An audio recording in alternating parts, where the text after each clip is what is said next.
4,100 supply runs. In 11 years of blockade, the enemy had never stopped one. Tessa Marin thought about that every time she crossed the line. She was thinking about it now, hands steady on the yoke of a cargo tug older than she was, as the first dreadnought rose over her canopy like a moving cliff. The Vel siege fleet held the orbits of the colony world meridian. 300 warships, arranged in a lattice that had not changed since Tessa was 19. Nobody knew what the Vel called themselves. The name humans used came from the first garbled transmission of the war, and it had stuck. Her threat receiver chirped. Weapons lock. It always came at the same point, 1,000 kilometers past the line. Every gun on that dreadnought knew exactly where she was. Every gun stayed cold. The lock would hold for 6 minutes, then drop, like a border guard handing back a passport. 11 years, 4,100 runs, not one shot. The colony called it luck. The pilots knew better and said nothing, because saying it out loud felt like breaking a spell. Today the spell changed. A Vel cruiser slid out of the lattice and settled beside her, close enough to fill her viewport. It matched her course. It matched her speed. It held there, silent, all the way down the corridor, 3 full hours, and peeled away at the edge of Meridian's sky like an honor escort leaving a dignitary. Tessa landed with her heart hammering and her mind full of questions. Then the ground crew chief waved her over to the tug's belly and pointed at something clamped to the hull that had not been there when she launched. An hour after landing, half the dock stood in a circle around Tessa's tug, staring at the object seated against her keel. It was a capsule the size of a footlocker, matte gray, held by magnetic feet. Vel manufacture, no question. The dockmaster wanted to drop it in the harbor. The garrison wanted to detonate it. Tessa argued for the third option, because a fleet that had spared her 4,000 times did not need a bomb to kill her. They opened it in a blast pit anyway. Inside was no warhead. Inside was memory, stacked crystal plates, thousands of them, each one dense with Vel script. Meridian was a farming colony of 90,000 people, and it survived on 2 things: the grain it grew, and the machine parts, medicine, and fuel that pilots like Tessa hauled through the blockade from the outer depots. The war that had put the siege fleet here had burned hot for 2 years, a real war with real fleets dying in the dark. Then it had simply stopped moving. The Vel held orbit. The humans held the ground. 11 years. The colony's old signals officer took the crystal plates into her workshop and did not come out for 2 days. Tessa brought her coffee and stayed, because whatever this was, it had been clamped to her ship. On the second night, the signals officer turned her screen around. Her hands were not quite steady. "The first plate is a list," she said. "Dates, tonnages, hull numbers, pilot names." Tessa leaned in and felt the floor tilt under her. She was reading her own cargo manifests, every run she had ever flown. Logged, itemized, and stamped in an enemy hand with a word the signals officer translated 3 times to be sure. Cleared.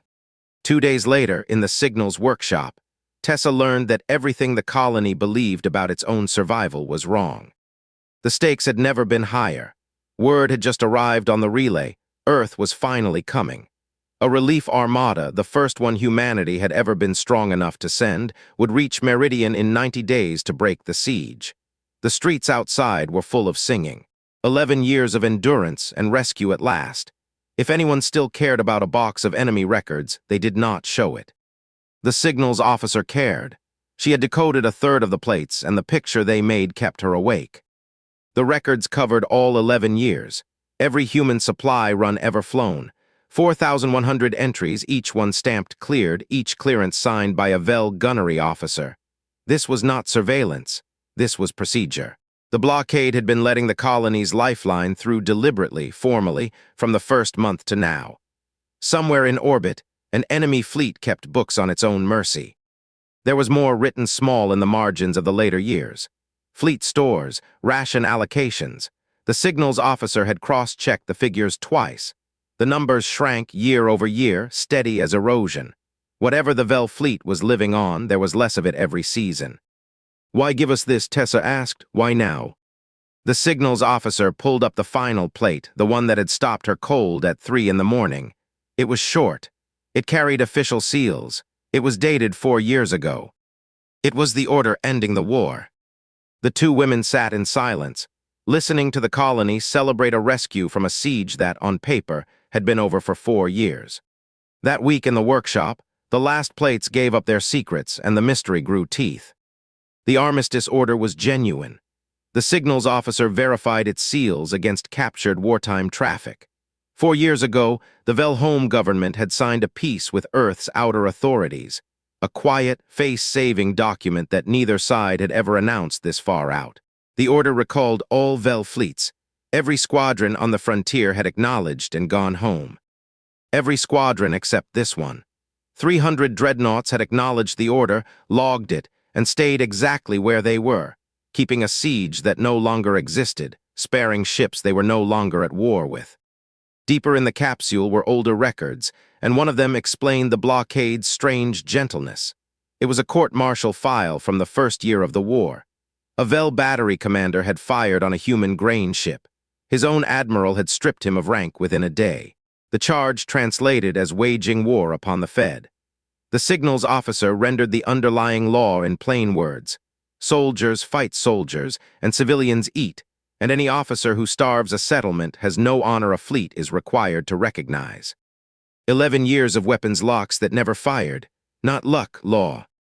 But law did not explain why a fleet obeyed every rule of war except the order to go home. It would be 60 more days before Tessa learned the answer, and it would cost her more than she could guess that night. Because the next morning the orbital watch sounded an alarm that had not sounded in a decade. The Vel lattice was moving. 300 dreadnoughts, wheeling with slow, terrible grace out of siege formation and into a wall of battle. 6 days after the fleet moved, Tessa Marin flew out to ask the enemy a question, because nobody else would. The governor had addressed the colony twice. Hold fast, the relief armada comes, 60 days. The garrison had begun rationing power for the ground batteries. Everyone on Meridian was preparing for the battle at the end of the countdown, and nobody wanted to hear about crystal plates and 4-year-old armistices. The governor had listened to Tessa for 5 minutes and ordered the records sealed as enemy propaganda. So Tessa did the one thing she was qualified to do. She filed a routine supply run, loaded her tug, and flew the corridor she had flown 4,000 times. Except this time, at the midpoint, she cut her engines and broadcast in the clear. I am the pilot you cleared 4,000 times. I have read your records. I want to talk. For a long moment, nothing. Then her tug shuddered as something vast took hold of it. A tractor field, gentle as a hand closing around a bird, drew her up and into the belly of the nearest dreadnought. The hangar could have swallowed the colony's entire spaceport.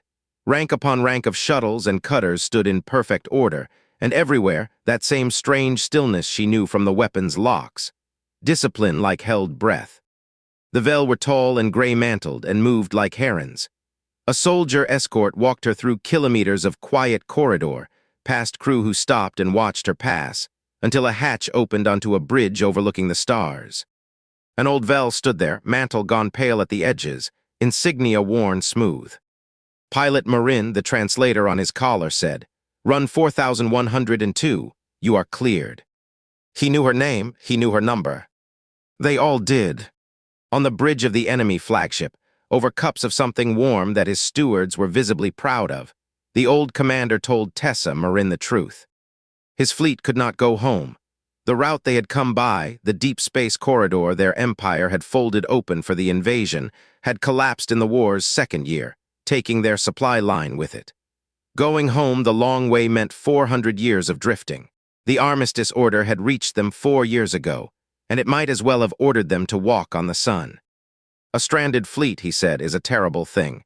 Not because it is dangerous, because it is nothing. A fleet with no war and no home is 300 ships of trained men with no reason to wake, so I kept the only duty left. I kept the siege, your admirals know. It has suited everyone to have a quiet war rather than an awkward peace. Tessa thought of 11 years of blockade drills, siege taxes, garrison budgets. She thought of the governor sealing the records. It had suited everyone. And the stakes the old commander laid out plainly, like cargo on a scale. Your relief armada arrives in 54 days. My fleet will not surrender, because surrender is the one dishonor worse than starving, and half my officers would welcome a good death in battle as a mercy. Your armada will oblige them. Many of your people will die buying a victory over a fleet that ran out of food 2 seasons from now. He turned from the window. Unless, he said, your people can offer my fleet something better to be than an enemy. Tessa flew home with 54 days on the clock and the weight of 2 fleets on her back. The night she landed, Tessa Marin committed the crime that would put her name in 2 species history books. The signals officer met her at the dock. Between them, in one long night, they spliced the workshop transmitter into the colony's main relay dish, and at dawn they broadcast everything. The manifests, the clearances, the court-martial of the officer who fired on the grain ship, the armistice, 4 years old and never announced, the shrinking ration ledgers, all of it unencrypted on every band to the colony, to the incoming armada, to the Earth relay. 11 years of secret mercy, published in one morning. The governor's constables arrested Tessa before noon. The charge was transmitting to the enemy, which she found funny in a way that made the arresting officer uncomfortable, since the enemy had written most of the transmission. From a cell with one high window, she listened to Meridian argue with itself. It was not a gentle argument. 90,000 people had built their identity on surviving a siege, and the records said the siege had been holding the door for them the whole time. Some people burned effigies. Some people stood outside the jail with lamps, in silence all night. A delegation of pilots, every flyer who had ever crossed the line, marched to the governor's office and laid their wings on the steps. For 9 days the sky said nothing. The Vel wall of battle hung silent. The armada bored on, closer every hour, and did not answer. On the 10th day, every screen on Meridian lit at once. The relief armada had broken transmission silence, and the face on the channel wore an Earth Admiral's stars. The message was 3 sentences long, and the third one was about Tessa. The armada's message played in every home on Meridian. We have received the broadcast. We require verification. Produce the pilot. They moved Tessa from her cell to the governor's own communications room, still technically under arrest, and put her in front of the relay. For 2 hours, she testified to an Admiral 40 light days out, while the signals officer fed documents into the channel. Dates, seals, hull numbers. The Admiral's face gave away nothing. Verification, the Admiral said at last, requires the other party, and that was when the sky answered. The old commander did the thing that no one, human or Vel, had imagined. He opened his fleet, all of it. Every log of 300 ships across 11 years, transmitted whole, unencrypted to the armada and the colony alike. To a Vel officer, Tessa would learn, a fleet's logs are its soul. He had laid his soul on the table in front of 2 species. The colony read for days. And buried in the 5th year, the logs held something the crystal plates had never mentioned, something that emptied the streets and filled the chapels. In the colony's records, the 5th year had a footnote.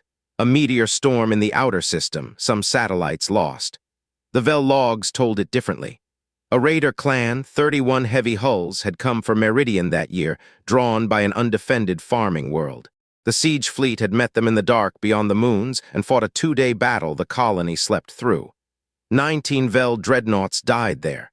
The blockade had never mentioned it in 11 years to anyone. The siege had been a shield, and it had bled for them, and it had kept the receipt in a drawer. Then the watch station sounded again. The armada had jumped early, 40 warships ahead of schedule, weapons hot.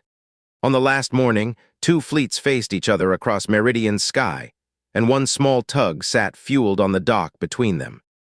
The armada had arrived angry. Verification or not, its orders were a decade old and simple: break the siege. The Vel wall of battle held its ground, 300 starving ships with nothing left but posture. The colony sat underneath, 90,000 people between 2 closed fists. Every gun in the sky was warm. This was the hour everything had counted down to, and everyone knew how it ended because it only ended one way. Except the dockworkers had other ideas. At dawn, they had walked off the batteries, marched to the jail as one shift, and taken Tessa Marin out with no more paperwork than a crowbar. By full light, they had loaded her tug, not with machine parts. With grain. Run 4103 lifted off the pad on an ordinary morning burn, flew straight up the middle of the closing battle, and broadcast one document on every open band. The Vel ration ledgers, year over year, shrinking. The fleet that fed us is starving, Tessa said into the channel to both armadas at once. I am a supply pilot. I am running supplies. Anyone who wants to stop me can explain why to everyone listening. No one stopped her. Guns tracked her from both horizons, human and Vel, and not one of them fired, and she flew the whole corridor with her hold lights on so everyone could see the grain. Ahead, the flagship that had once swallowed her tug opened its hangar doors. She docked. The old commander stood waiting on the deck. He looked at the cargo for a long moment, and then he asked formally for terms. They were not the terms anyone expected. The terms were one word long: Harbour. Not surrender. The old commander would not give that word, and by then nobody on Meridian wanted it.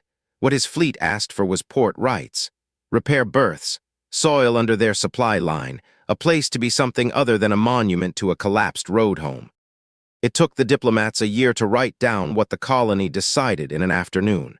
The Armada's admiral, to an Earth government's lasting shock, endorsed it, filing the whole affair as a fleetin' being transferred to local defense, which was the kind of sentence that let everyone keep their careers.